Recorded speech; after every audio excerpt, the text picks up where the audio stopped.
Today, we'll be talking about what to look for before investing in any company. So many people are starting businesses that they don't have expertise on, and has led to investors losing their money just believing mere words of what owners of the business have told them.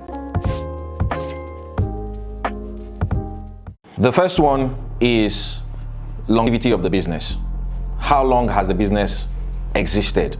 Why I believe this is very critical is because there's something that happened a few months ago where someone I know invested a huge amount of money in a company that had not existed for a long time. To be very specific, they actually invested 15 million naira in that company without looking at the longevity of the company. That means how long they've been operating. Now, after 6 months, they called the owners of the company to have a chat and find out what had happened with the 15 million naira. And the conversation went like this. The owners of the company told them that when the 50 million naira came into the business, they had backlogs of salaries they had not paid. And the two co-owners or two co-founders of the company earned in dollars. And so the 50 million naira went into claim backlog of salaries that were unpaid. And that caused a huge amount of problem between the person I know and this company. And as I speak to you, it's now heading towards litigation. So it's always very critical. You look at how long the business has been around. In this scenario, the business was only around for probably a year or just above a year. The second thing you should be looking for in a company before investing is the profile of the owners of the company. Do you know the owners of the company? Even if you don't know them, do they have a track record? What have they done in the past? Where did they work? What kind of experience did they garner before starting the business?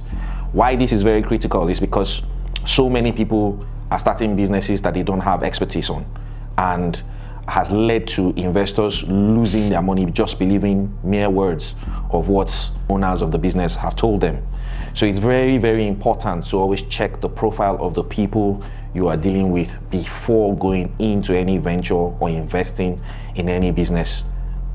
Thirdly, another critical factor you should look at is the financial statements of that organization.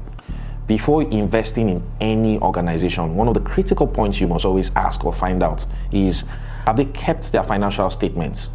If they have financial statements, you would need to go through those financial statements or get an expert to look at those financial statements and give you a view into whether the company is a venture that you should invest into.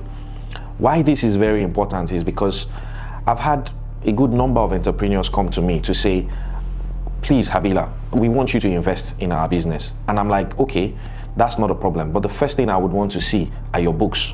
Can you furnish me with your financial statements? And a good number of them do not keep any books. That is a major red flag in trying to invest in any business.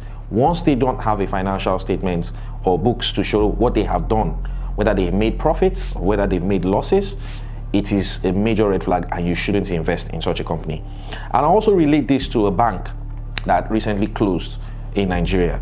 I had a lot of people tell me, oh, they never knew the bank had issues. And I said it was all over the financial statements.